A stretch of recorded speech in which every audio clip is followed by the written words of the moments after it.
Të dashur dëgjues të Radio Marisë, qoftë lëftuar Jezu Krishti. Jeni duke u shoqëruar me emisionin Liturgjia e Fjalës. Ju ftojmë në vazhdim të ndiqni leximet e meshës së shenjtë të së dielës së parë të kohës së gjatë kreshmeve cikli A. Leximin e parë lexon motor Irenea Lekaj. Psalmin lexon Leon Muçaj. Leximin e dytë lexon Klorinda Kaçinari, ndërsa ungjillin dhe komentin e ungjillit Dom Agim Qërkini. Hiri i Zotit qoftë me ju të gjithë. Lexim prej librit të Zanafilës. Atëherë Zoti hyi, e formoi prej pluhurit të tokës njeriun dhe në përhundi shtiu frymën e jetës. E njeriu u bë qenie e gjallë. Zoti hyi mbolli një kopsht në Eden, në lindje e në të vendosi njeriun që e kishte krijuar. Zoti hyi bëri që prej toke të mbi çdo lloj peme, e bukur për t'u parë dhe e shijshme për t'u ngrënë, e në midis të parisit pemen e jetës e pemen e dijes, të së mirës e të së keqes. Ndër të gjitha egërsirat e fushës që Zoti hyi krijoi, gjarpri ishte më dinaku. Ky i tha gruas: vërtet hyi ju urdhëroi që të mos hani prej asnjë peme të kopshtit? Gruaja i përgjigji: ne i ham frytet e pemëve që janë e kopsht, por se për frytin e pemes që është në midis të kopshtit, hyi na urdhëroi të mos e ham as të mos e prekim që të mos vdesim. Por se gjarpri i tha gruas: nuk do të vdisni asesi, madje hyi e di se kur do të hani prej saj, syt tuaj do të hapen e do të bëheni por si hyi, duke njohur të mirën e të keqen. Atëherë gruaja pa se pema ishte e mirë për t'u ngrënë dhe e bukur për t'u parë, dhe pemë e dëshirueshme për të fituar dijen.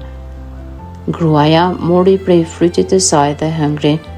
Mandej i dha edhe burrit të vet që ishte me të. Hëngri edhe ai.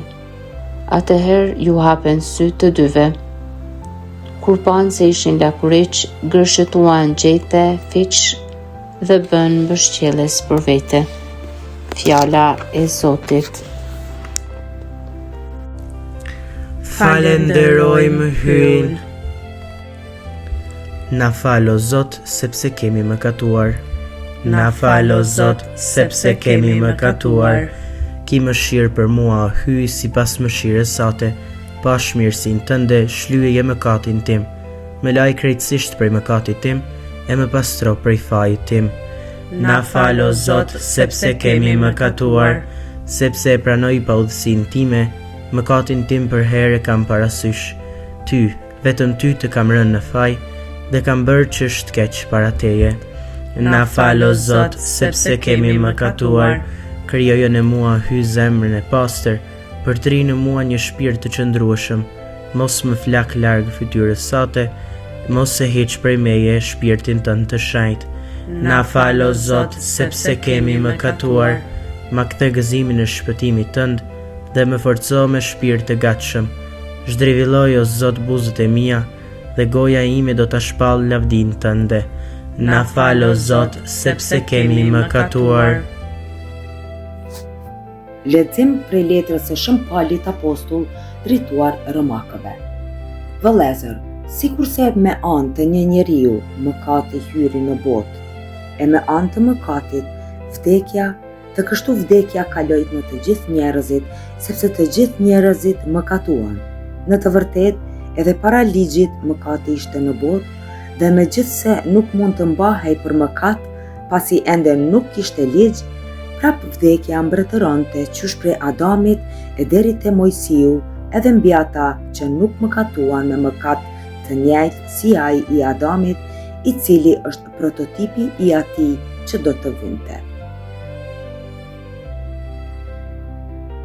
Por me dhuratën e hirit nuk ngjau si me mëkat, sepse në qoftë se me mëkatin e një njeriu të vetëm vdiqën të gjithë njerëzit, shumë më tepër u ndikua mbi të gjithë njerëzit hiri i hyjit dhe dhurata e dhënë në hir të një njeriu të vetëm, Jezu Krishtit.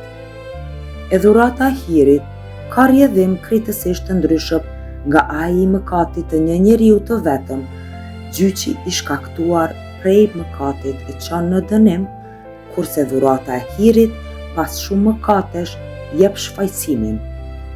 Kështu pra, nëse me anë të mëkatit të një njeriu të vetëm mbretëroi vdekja për shkak të një njeriu të vetëm, me më shumë arsye të mbretërojnë në jetë ata që marrin begatinë e pamas të hirit e të dhuratës së drejtësisë nëpër një të vetmin Jezu Krishtin.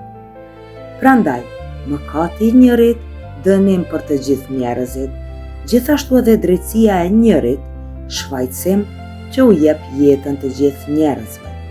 Vërtet, sikurse me padëgjesën e njërit mëkatuan të gjithë njerëzit, po ashtu me dëgjesën e njërit të gjithë njerëzit do të bëhen të drejtë. Fjala e Zotit. Falenderojmë hyn. Lavdi ty o Krisht, mbret i lavdisë amshuar. Lavdi ty o Krisht, mbret i lavdisë amshuar. Njeriu nuk jeton vetëm prej buke, por prej çdo fjale që del nga goja e hyjit. Lavdi ty o Krisht, mbret i lavdisë amshuar. Leximi i Ungjillit të Shenjtë sipas Mateut. Atëherë shpirti hyjt e çoi Jezusin në shkretir që ta tundoi djalli. Dhe pasi agjeroi 40 ditë e 40 net, në fund u urit. Atëherë ju afrua tunduesi dhe i tha: "Nëse je e biri i hyjt, urdhëro që këta gurë të shndrohen në bukë." Por Jezusi ju përgjigj: "Shkrimi i Shenjtë thotë, njeriu nuk jeton vetëm prej buke, por prej çdo fjale që del nga goja hyjt."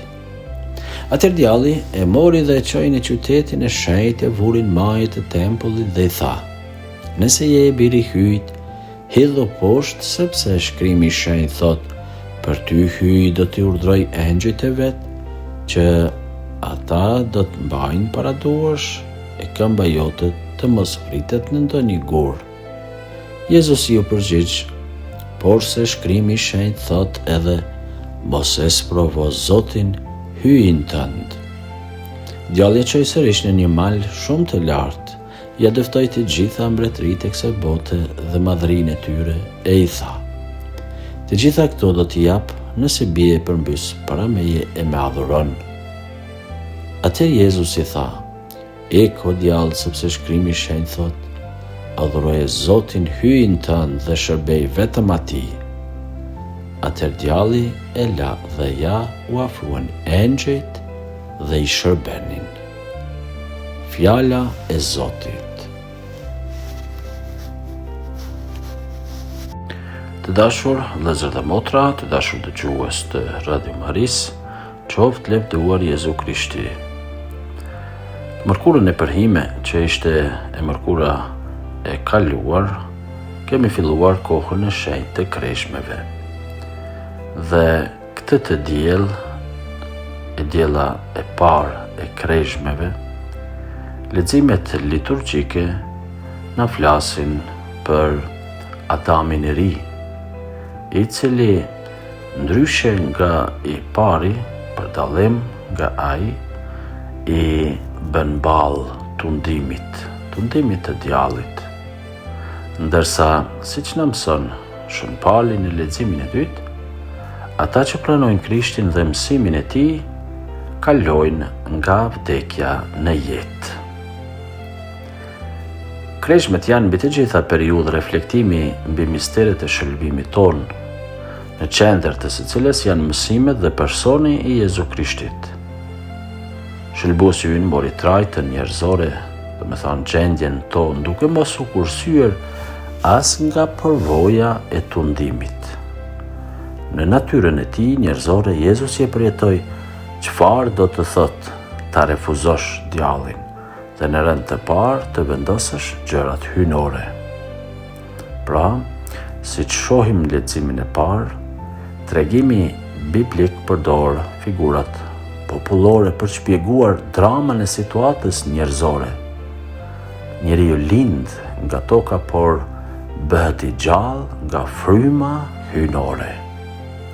Pluhuri, hiri, pra simbolika e përhimjes na ka shoqëruar në ditën e të mërkurës së përhime, pikërisht për të shënuar këtë gjendje pendimi, agjërimi, përvojtnie para Zotit me qëllim që të përtrihemi në fe.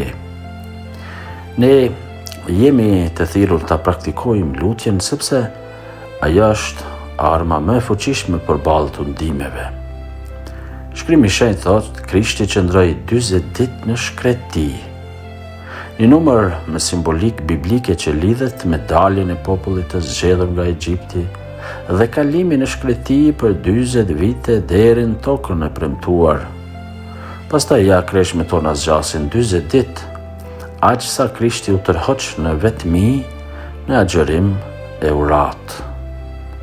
Dhe shkrimi i Shenjtë Ungjilli thot, shpirti e shtyu Jezusin të tërhiqet në shkreti, vendi i thatë i heshtur, një vend i tundimit, por që është shumë e rëndësishme edhe vend i vendimeve të mëdha. E dim sikur profetet edhe shumë shenjtër pastaj etër të kishës gjithashtu, pikrisht në këtë gjendje tërheqjeje morën vendime të mëdha duke ju kushtuar Zotit me jetën e tyre, që pra edhe Jezusi në shkreti, në këtë vend të heshtur, por të rrezikshëm, vend i tundimeve, ja pikrisht bën këtë hap me para se të filloj misionin e tij të shenjtë. Dhe derisa Krishti agjëronte e lutej, u vun provë nga djalli. Njeriu që lutet, njeriu që praktikon fen, ai tundohet nga djalli, sepse e keqja ka për qëllim ta largojë njeriu nga jeta e përshpeshme. Prandaj duhet gjejmë paqen dhe të jemi të qëndrueshëm në urat. Gjatë kësaj periudhe, ajo që mësojmë në shkrimin e shenjtë është thirrja kthehuni e besoni Ungjillit. Fjalë që i kemi dëgjuar edhe me rastin e përhimjes, të mërkurën e përhime. Kjo kohë e shenjtë pra na fton të bëhemi më të mirë, më të durueshëm, më të dashur ndërmjet veti, të ushtrohemi në vepra të mira, të gëzohemi suksesit të njëri tjetrit, thjesht duke u lutur, duke agjëruar në vepra pastaj të mëshirshme e bamirëse, të përtrihemi dhe në këtë mënyrë, duke lejuar Zotin të veprojë në jetën tonë, edhe ne të arsyetojmë gjendjen tonë, pastaj bijësinë tonë si pronë e Zotit që jemi. Pra, prej fillimit të botës, njeriu është i tunduar në 3 rrafshe të jetës, edhe atë ekonomik, fetar, politik. Djalli më së pari e tundon Krishtin duke thënë ta shndroj gurin në bukë. Nga ajo që lexojmë pra në Ungjillin e kësaj të dielle, e para nevojës për bukë, të gjithë njerëzit tundohen, t'i bien mohit lirisë, fjalës së dhënë, moralit e idealeve të jetës. Por Krishti e refuzon këtë tundim, sepse njeriu nuk është qenie që jeton vetëm për të ngrënë. E tundimi i dytë, djalli provon të bëjë Krishtin të shërbehet me Zotin, jo t'i shërbej atij. Sa njeriu dënohet e vritet në emër të Zotit. Ata bien në këtë tundim, pra shërbehen me Zotin, por nuk i shërbejnë atij. Përkundrazi vihen në shërbim të djallit, i cili krijon armiqësi të mëdha edhe ndërmjet njerëzve. Dhe së fundmi, djalli i premton Krishtit se të t'ia jap të gjitha mbretëritë që sheh me sy nëse përkullet para tij dhe adhuron. Një çështje idolatrie për pasuri, pushtet, por edhe para këtij tundimi bien shumë njerëz që ndrojnë mbretëritë e kësaj bote, që formohen në bazë pushteti e dhune, ndërsa Krishti i refuzon këto pushtete, sepse ai ka ardhur të përdor pushtetin në dobi të njerëzve, jo kundër tyre. Vëllezër e motra, nëpërmjet liturgjisë së kishës, siç është edhe mesha e shenjtë, ne i afrohemi Krishtit dhe përjetojmë praninë e tij në mesin tonë. Duhet të jemi të qëndrueshëm në urat, ta lusim që të na mbajë të qëndrueshëm në fe, por edhe në vepra të mira, konkrete në raport me njëri tjetrin. Sikurse lexojmë edhe në letrën e Shën Jakobit, kundërshtojeni, thot ai, djallit dhe do të largohet prej jush. Afrohuni hyjit dhe ai do t'u afrohet juve. Kjo është koha e kreshmeve. Krishti na udhëheq në këtë rrugtim kreshmor që kjo kohë e shenjtë të fryqshme të rezultojë me kthimin tonë shpirtëror. Njihe Jezusin, sepse me fuqinë e tij ne do të mund të përballim tundimet e jetës. Pra, Jezusi pranon që të matet me tundime. Ai nuk e shmang nga vetja mundësinë së keqes, nuk e idealizon veten, nuk ka frikë nga kjo bashkëjetesë me mundësinë së keqes, por e njeh dhe pranon se fuqia e tundimit zhvillohet përbrenda zemrën e tij.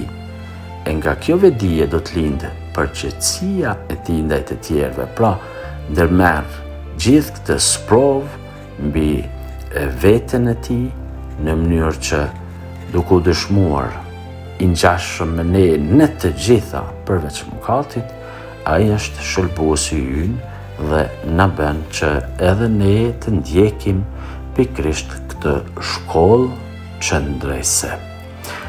Në fillim pra të Ungjillit thuhet Shpirti i Shenjtë e shtrëngoi të shkojë në shkretir ku të ndua për djallit. Shkretira njihet, si thash, si vend i heshtur, por dëshiroj të them disa fjalë pikërisht mbi shkretirën e Judes me këtë rast, në mënyrë që ta njohim edhe këtë hapësirë në kontekstin edhe gjeografik, por jo vetëm, sepse në Bibël gjejmë 4 shprehje për shkretirën. Ajo shtrihet në pjesën lindore të Jeruzalemit dhe përfundon në atë perëndimore të detit të vdekur, si dhe shtrihet në veri perëndim të Negevit deri në lindje të Beit Ela. Ka disa vendbanime që veçohen në këtë hapësirë apo rreth shkretirës, e ato janë Jeruzalemi, Betlehemi, Jerihoni dhe Hebroni.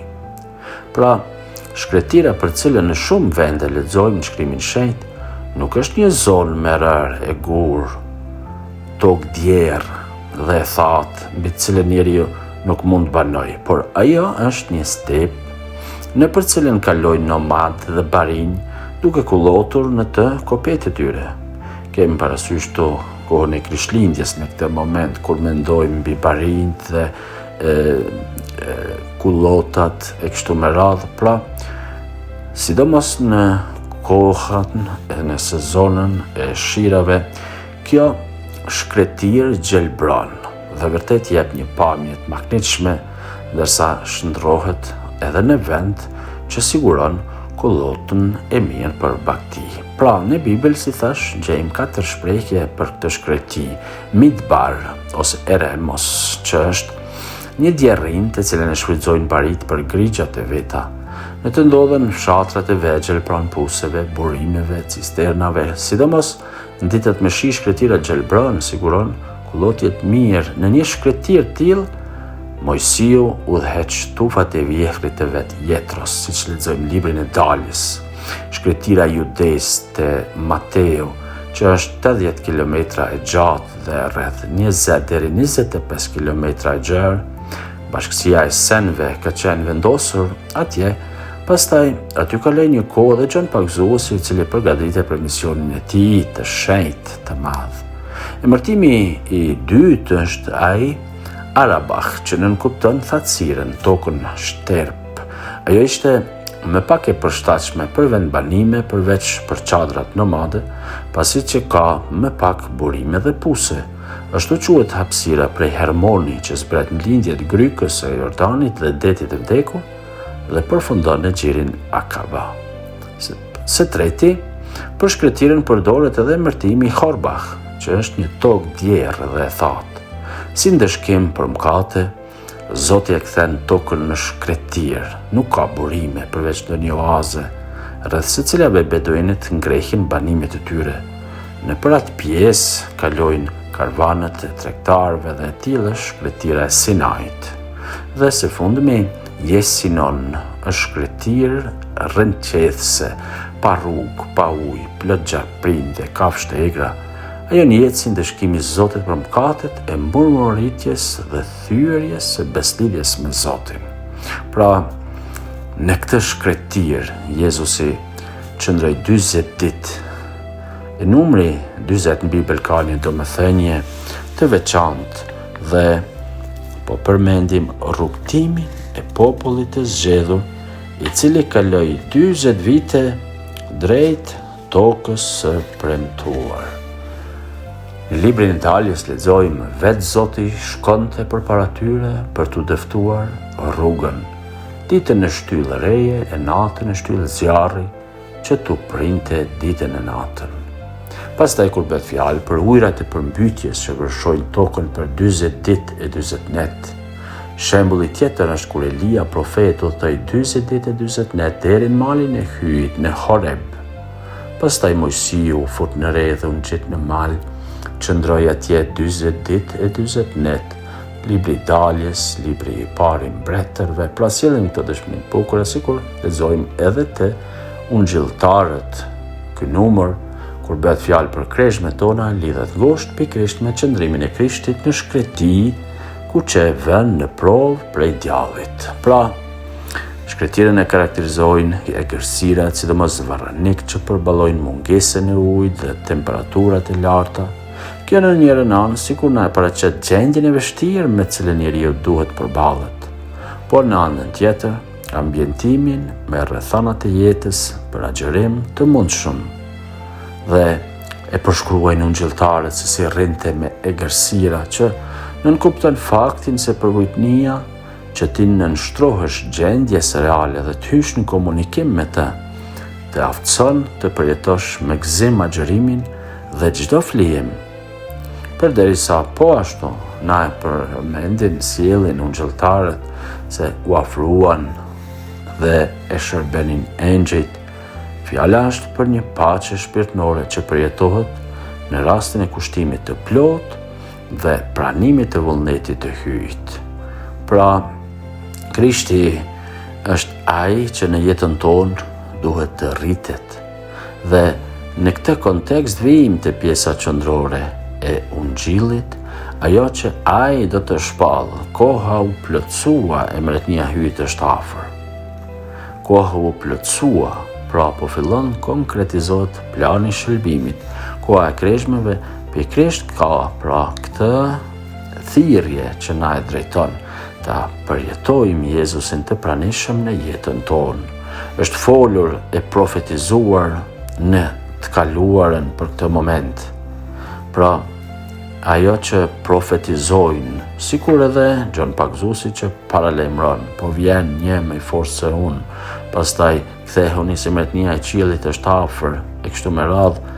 Tani kjo kohë fillon të konkretizohet në personin e Krishtit dhe dera e mretnisë është hapur në tokë, të gjithë ata që duan dhe pranojnë atë si reale në jetën e tyre, në sajet të dashurisë hyjnore mund të kalojnë nëpër atë derë dhe të bëhen pjesëtar të kësaj mretnie.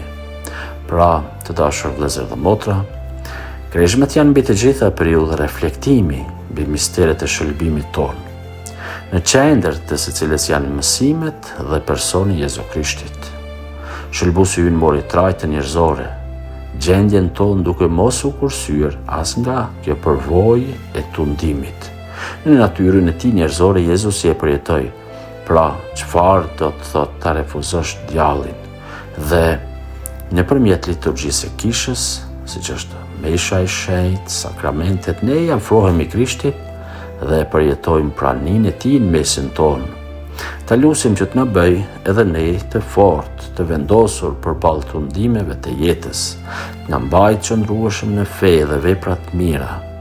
Koha e kreshmeve na fton që, duke mësuar nga shkrimi i shenjtë, edhe ne të jemi të udhëhequr prej Zotit në këtë rrugtim kreshmor, të jemi të qëndrueshëm përballë tundimeve, sfidave të jetës, që kjo kohë shenjtë të jetë e frytshme dhe të rezultoj me kthimin tonë shpirtëror. Këto lexime liturgjike të kësaj të dielle le të na nxisin të gjithë neve që të angazhohemi duke praktikuar sakramentin e arfimit, pastaj duke marrë pjesë në këto përshpirtri që e shoqërojnë të kohë të fortë liturgjike siç janë kreshmet, qoftë nëpërmjet udhës së kryqit, e lutjeve tjera në vendin e shenjta, në familjet tona e në vepra konkrete përmirësie, vërtet të përtrihemi në fe dhe që tundimet të na bëhen mjete që na ndihmojnë të rritemi në fe, duke e refuzuar të keqen, djallin, e në asnjë mënyrë që të lejojmë të bëjmë kompromise dhe në këtë mënyrë të sfidohemi nga likështia ose mangësia e vendosmërisë për të mirë. Prandaj, me ndihmën e Zotit, le të rrugtojmë në këtë kohë të kreshmeve, duke mësuar edhe nga ajo që gjithashtu Ati i Shenjtë, Papa Leoni, na fton të mësojmë prej fjalës së Zotit.